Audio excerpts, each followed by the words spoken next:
त्यांच्या कार्यालयाचं उद्घाटन आता आपण करण्यासाठी इथे जमलेलो आहोत आणि ते उद्घाटन झालं पहिल्यांदा मी जाहीर केलं आहे.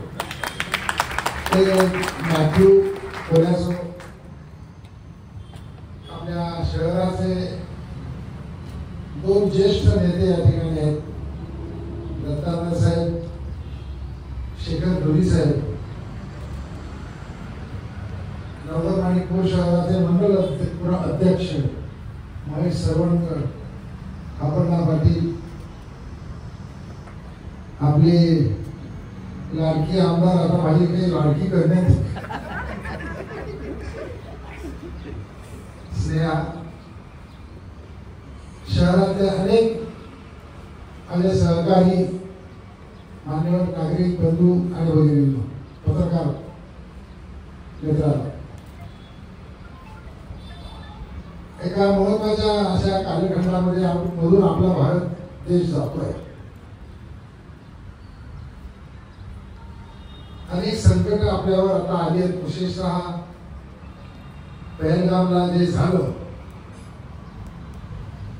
त्यामुळे आपल्या प्रत्येकाच्या घरामध्ये संकट आलेले असं. म्हणजे पहलगामला जे शहीद झाले, ज्यांना त्यांची क्रूरपणे हत्या करण्यात आली, ते दुसरे कुणी नाही, तुमच्या माझ्या घरातले आहेत.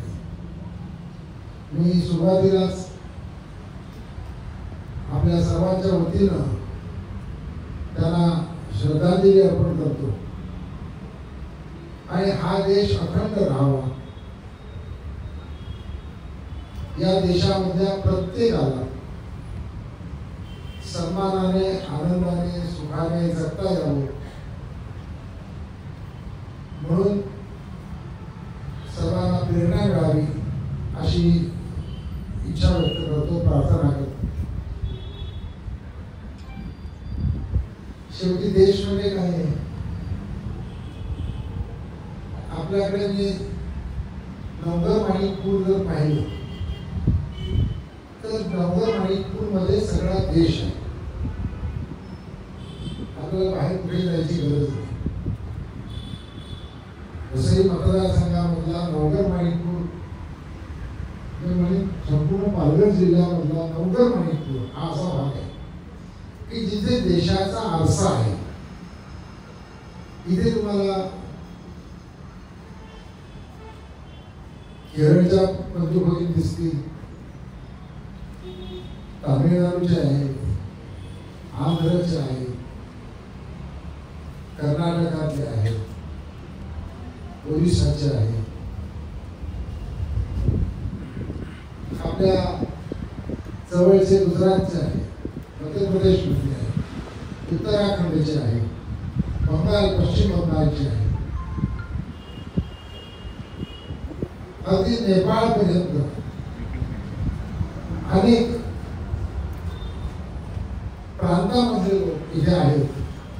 काश्मीरचे सुद्धा आपल्याकडे लोक राहतात. विशेषतः काश्मीरी पंडित आपल्या शहरामध्ये मोठ्या प्रमाणामध्ये आहेत.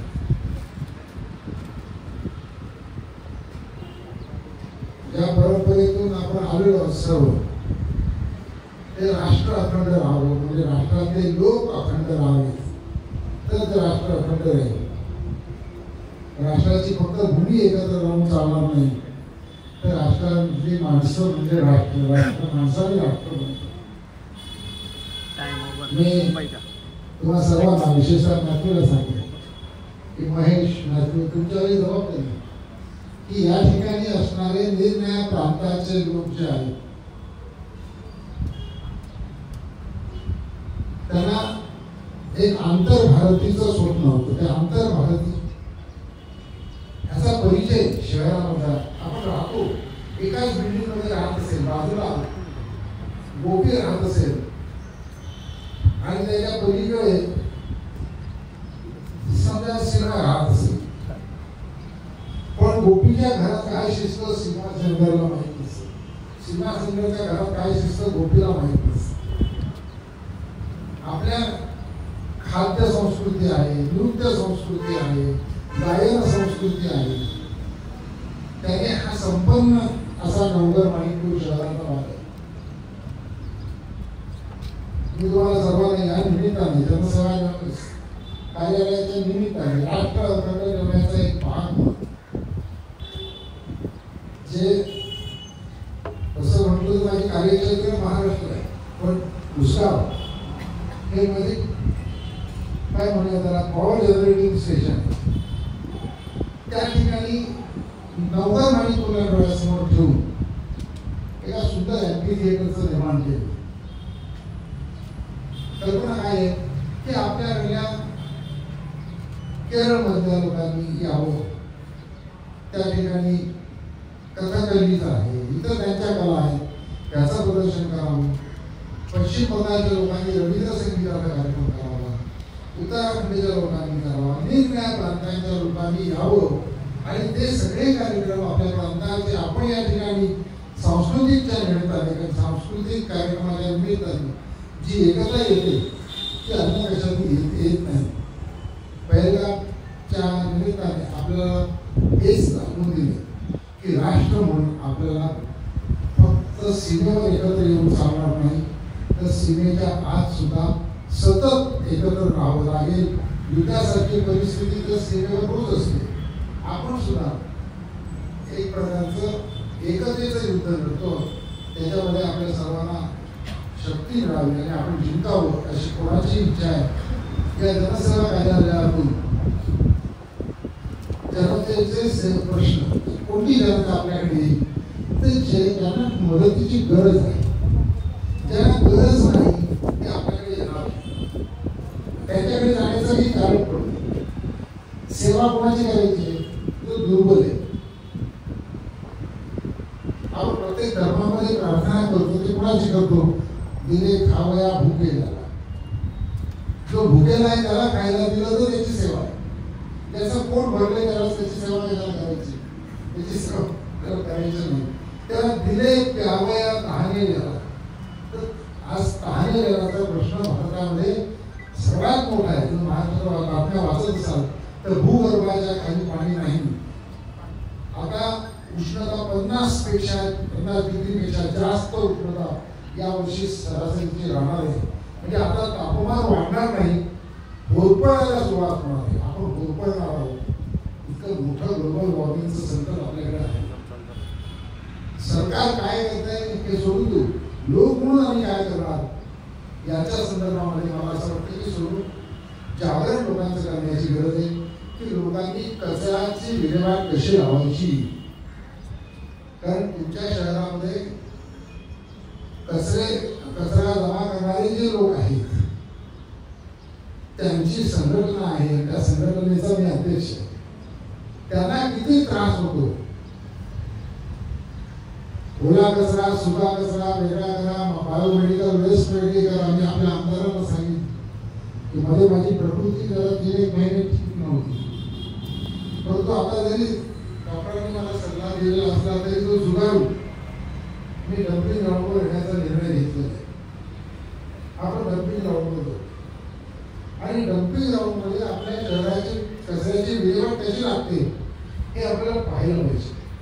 पाण्याच्या निसर्गाबद्दल खूप प्रश्न हातात येतात, खूप चांगले आहे की पाणी तुंबू नये आणि प्यायला पाणी प्रत्येकाच्या घरात कसं जाईल त्यासाठीचे जो प्रयत्न आहे ते प्रयत्न सुद्धा आपले चांगले आहेत.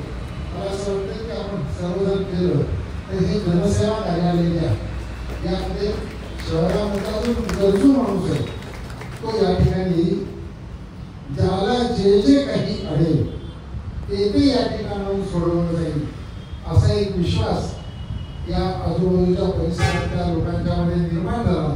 निवडणुकीचं वेगळं काम करावं लागत नाही.